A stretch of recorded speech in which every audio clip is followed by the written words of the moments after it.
Social media पर हम जैसे ही किसी के देहांत की खबर देखते हैं, कमेंट सेक्शन में फौरन लिख देते हैं RIP, यानी रेस्ट इन पीस। ये हमारा तरीका है अपनी संवेदनाएं प्रकट करने का। We feel sorry for the departed soul. हम अपनी प्रेयर्स ऑफर करते हैं, और प्रेयर क्या है? आपकी आत्मा शांति से विश्राम करे, may your soul rest in peace. ये इंटेंशन सही है, लेकिन एक्शन गलत है। किसी हिंदू की मृत्यु पर RIP लिखना उतना ही गलत है जितना कि उसे मुखाग्नि न देकर दफना देना। मैं एक हिंदू हूं, मेरा अधिकार है कि पंच तत्व से बने मेरे शरीर को मृत्यु के बाद चिता की अग्नि में स्वाहा कर दिया जाए। मैं कभी नहीं चाहूंगा कि मुझे कॉफिन में रखकर जमीन में गाड़ा जाए। जितनी बार हम किसी हिंदू या सनातनी की तस्वीर के नीचे RIP लिखते हैं, जाने अनजाने हम उसके उचित अंतिम संस्कार का तिरस्कार करते हैं, उसे अपमानजनक विदाई देते हैं। किसी दिवंगत हिंदू के लिए RIP लिखना क्यों गलत है? और यह गलत है तो फिर सही क्या है? सिर्फ 1 मिनट मुझे ध्यान से सुनिए, आपको सारे उत्तर मिल जाएंगे। RIP लिखने की परंपरा इस्लाम और क्रिश्चियनिटी से आती है।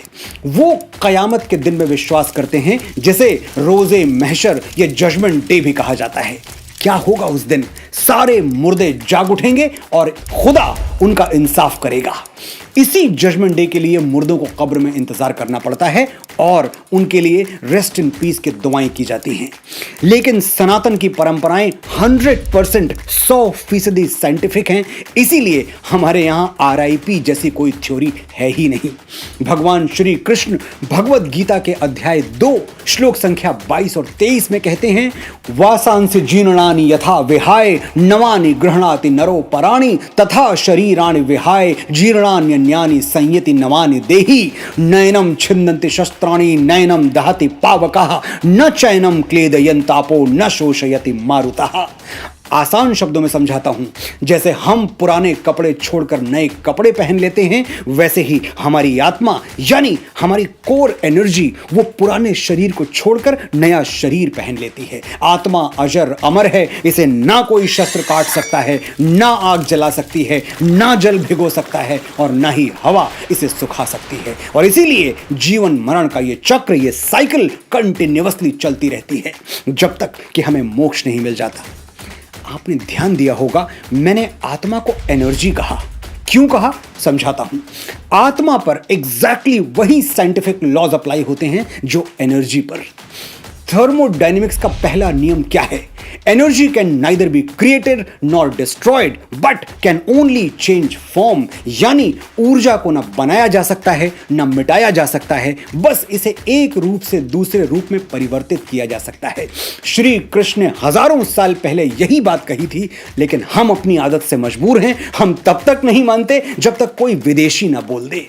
19वीं सदी में जर्मन और ब्रिटिश साइंटिस्ट ने एनर्जी के बारे में वही थ्योरी दी जो 5000 वर्ष और 1 युग पहले कुरुक्षेत्र के मैदान में भगवान श्री कृष्ण आत्मा के बारे में दे चुके थे।